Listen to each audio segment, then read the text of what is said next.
بسم اللہ الرحمن الرحیم الحمد للہ رب العالمین والصلاة والسلام علی سید الانبیاء والمرسلین وعلی آلہ وصحبہ اجمعین۔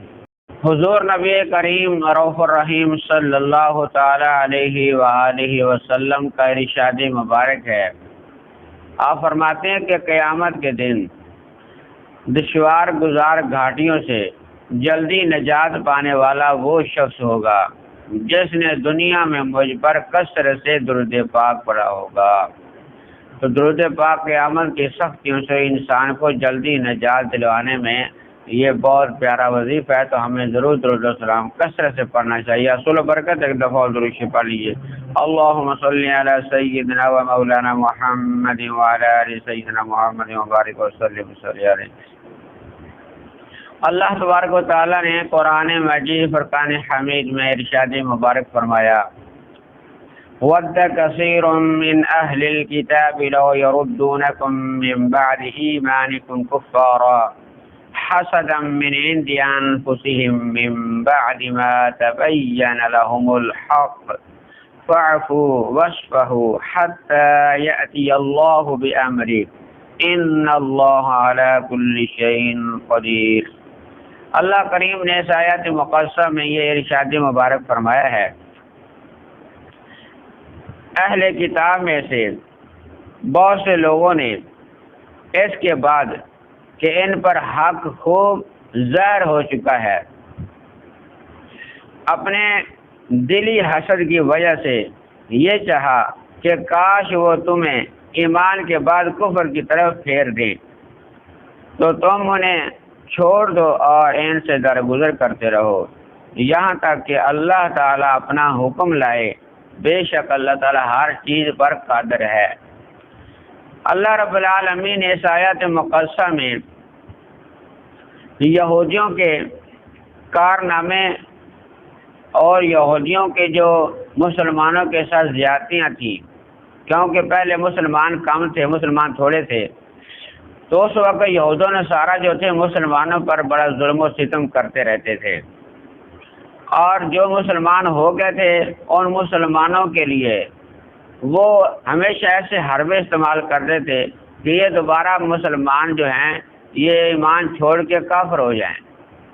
ان کی ایسی ہمیشہ سازش رہتی تھی کہ یہ ایمان جو ہے اپنا ختم کر دیں اور دوبارہ ہمارے ساتھ ہمارے عقیدے میں آ جائیں، کفر میں آ جائیں، یہودی بن جائیں یا نصارہ بن جائیں۔ تو ہمیشہ اللہ رب العالمین نے فرمایا، حالانکہ ان پر حق جو تھا وہ ظاہر ہو چکا تھا۔ حق جو ہے قرآن ہے، قرآن اور حضور علیہ السلام کا پیغام ان تک پہنچ چکا تھا، ان کو حق کا پتہ چل گیا تھا۔ بھی حق تو واقعہ یہ ہے کہ حضور علیہ السلام جو ہیں یہ اللہ کے سچے نبی ہیں، اور یہ جو کتاب لائے ہیں قرآن پاک یہ سچی کتاب ہے۔ حق ان پر واضح ہو گیا تھا،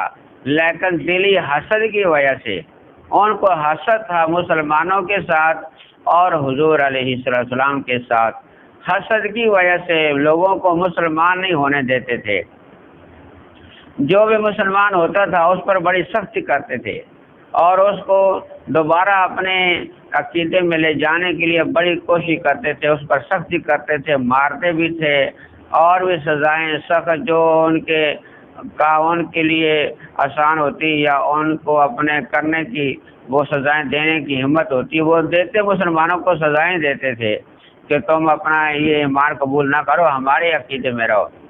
اس وقت مسلمانوں پر بڑا سخت وقت تھا کہ مسلمان تھوڑے تھے، لیکن یہ یہود و نصارہ جو بھی مسلمان ہوتا اس پر سختی کرتے تھے اور روکتے تھے بھی تم مسلمان نہ ہو۔ تو اللہ تبارک و تعالیٰ نے یہ ارشاد فرمایا،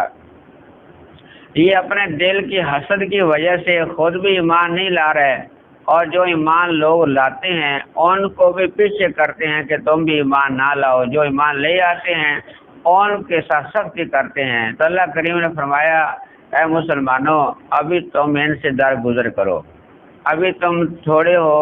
یا تمہاری تعداد کم ہے یا ابھی تمہارے اندر وہ طاقت وہ پاور نہیں ہے، ابھی تم ان سے درگزر کرو، صبر کرو، جو یہ کرتے ہیں کرنے دو، تو اپنے ایمان پر پکے رہو، اپنے ایمان پر پختہ رہو، اللہ تعالیٰ اپنا دوسرا حکم بھیجے گا، اس کے بعد تم اللہ رب العالمین کے حکم کی پیروی کرنا اور اللہ کریم تمہیں کامیاب فرما دے گا۔ یہودیوں نے ایک صحابی رسول حضرت حذیفہ بن یمان اور ایک صحابی ہیں حضرت عمار بن یاسر رضی اللہ تعالیٰ عنہ، ان صحابہ کرام کو یہ کہا معاذ اللہ کہ تم مرتد ہو جاؤ،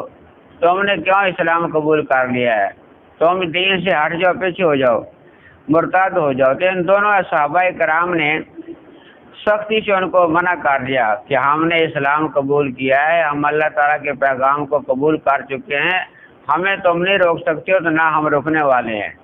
تو ان صحابہ کرام نے ان یہود و نصارہ کو منع کر دیا تھا۔ تو پھر یہ جب حضور علیہ السلام کی بارگاہ میں حاضر ہوئے، اپنا یہ واقعہ بیان کیا کہ یہود و نصارہ ہمیں کہتے ہیں کہ ہمارے دین میں آ جاؤ، لیکن ہم نے تو دین اسلام قبول کر لیا ہے، ہم نے قرآن اور آپ کے پیغام کو قبول کر لیا ہے۔ تو حضور علیہ السلام نے ارشاد مبارک فرمایا، تم نے بہت اچھا کیا اور بہت بہتر کیا ہے اور فلاح پائی ہے۔ دین کے اندر جو آدمی آ گیا، دین خدا میں حضور علیہ السلام کے پیارے نظام میں جو بھی آ گیا، اس نے فلاح پائی، وہ کامیاب ہوا۔ تو یہ آیات مقدسہ اللہ کریم نے اس وقت نازل فرمائی کہ تم ابھی جو ہے نا یہود و نصارہ کی سختیوں پر، یہ سختی کرتے ہیں مسلمانوں پر، جو مسلمان ہو جاتا ہے سختی کرتے ہیں، تم ایک دفعہ صبر کرو، درگزر کرو اور اللہ تعالیٰ کے پیغام کا انتظار کرو کہ اللہ کریم اپنا پیغام بھیجے گا۔ تو یہ یہود و نصارہ کیوں مسلمانوں کے ساتھ زیادتی کرتے تھے، کیوں ان کو دین سے پیچھے رکھتے تھے، یا جو مسلمان ہونا چاہتے تھے مسلمان کیوں نہیں ہونے دیتے تھے؟ ان کے دل میں حسد تھا۔ حسد یہ تھا کہ حضور علیہ السلام جو ہیں یہ عرب میں آئے ہیں، ہمارے بنی اسرائیل میں آنا چاہیے تھا ان کو۔ تو یہ ان کو زیادہ حسد تھا کہ سرکار جو ہے عرب میں آئے ہیں، تو اس لیے ہمیں جو ہے وہ شان نہیں ملے، جو ختم نبوت کا تاج ہمیں ملنا چاہیے تھا وہ ہمیں حاصل نہیں ہوا، تو یہ حسد کرتے تھے۔ تو حسد ایک بہت بڑی بیماری ہے، حسد جو ہے بہت برا ایک فعل ہے۔ یہ حسد ہے نا، جو حسد کی وجہ سے پہلا حسد جو آسمانوں پر ہوا تھا، شیطان نے جو گناہ کیا تھا، سجدہ اللہ تعالیٰ کو نہ کیا، اللہ تعالیٰ کے حکم کی نافرمانی کی، کہ اللہ تعالیٰ نے جب فرمایا حضرت آدم علیہ السلام کو سجدہ کرو، تو اس وقت شیطان نے حسد کیا تھا، حسد کی وجہ سے اس نے سجدہ نہ کیا۔ دنیا میں آ کر یہ سب سے پہلا گناہ حسد کا ہی ہوا کہ حسد کی وجہ سے حضرت آدم علیہ السلام کے ایک بیٹے نے دوسرے بھائی کو قتل کر دیا۔ تو یہ اللہ رب العالمین نے یہاں جو فرمایا ہے کہ یہ حسد کی وجہ سے مسلمان نہیں ہو رہے ہیں، حسد کرتے ہیں، تو اس لیے اللہ رب العالمین کے محبوب ہمارے آقا علیہ السلام ارشاد فرماتے ہیں کہ حسد ایک ایسی مصیبت ہے، حسد ایک ایسی بیماری ہے، حسد ایک ایسا بہت بڑا گناہ ہے۔ حضور علیہ السلام فرماتے ہیں کہ حسد سے دور رہو، کیونکہ حسد نیکیوں کو اس طرح کھا جاتا ہے جس طرح آگ خشک لکڑی کو یا گھاس کو آگ کھا جاتی ہے۔ تو اس لیے جب انسان حسد کرتا ہے، اس کی جو نیکیاں کی ہوئی ہوتی ہیں وہ نیکیوں کو حسد ختم کر دیتا ہے۔ حسد کرنے سے انسان کے نیکیاں برباد ہو جاتی ہیں۔ اور فرماتے ہیں حضرت وہب بن منبہ رحمۃ اللہ علیہ کہ حسد سے بچتے رہو، کیونکہ یہ پہلا گناہ ہے جس کے ذریعے آسمان میں اللہ تعالیٰ کی نافرمانی کی گئی تھی، اور یہی پہلا گناہ ہے جس کے ذریعے زمین میں اللہ تعالیٰ کی نافرمانی کی گئی۔ زمین پر بھی اللہ تعالیٰ کی نافرمانی ہوتی ہے تو حسد کی وجہ سے ہوتی ہے، اور آسمانوں پر بھی یہی گناہ کی وجہ سے یہ گناہ حسد جو ہے بہت بڑا گناہ ہے، اس سے بچتے رہنا چاہیے۔ یاد رکھیے حسد کرنا یہ حرام ہے، حسد کرنا حرام ہے، یہ بہت برا فعل ہے۔ البتہ اگر کوئی شخص اپنے مال و دولت یا اثر و وجاہت سے گمراہی اور بے دینی کو پھیلاتا ہو تو اس کے فتنے سے محفوظ رہنے کے لیے اس کی نعمت کے زوال کی تمنا حسد میں داخل نہیں ہے، اور یہ حرام بھی نہیں ہے۔ اس کے علاوہ مسلمانوں کے ساتھ حسد کرنا یا دین اسلام پر حسد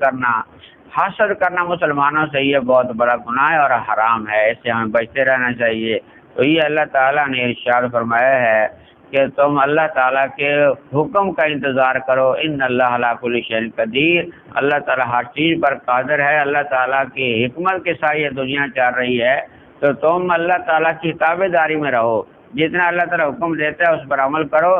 اور باقی اللہ رب العالمین کا جو حکم پہنچے گا مسلمانوں کو اس پر عمل کریں گے۔ تو پھر بعد میں صحابہ کرام کے لیے اللہ تبارک تعالیٰ نے جنگ کا حکم فرمایا، تو وہ جہاد کیا، تو پھر سارے جو غیر مسلم تھے، یہود و نصارہ تھے، ان کو شکست ہوئی اور مسلمانوں کو اللہ تعالیٰ نے جنگ بدر میں فتح عطا فرمائی تھی۔ تو اس لیے بہرحال اللہ تعالیٰ کے حکم کا ہمیں ضرور پاس رکھنا چاہیے، ہر حکم اللہ تعالیٰ کا قبول کر کے عمل کرنا چاہیے۔ دعا اللہ رب العالمین کی بارگاہ میں اللہ تعالیٰ عمل کرنے کی توفیق عطا فرمائے۔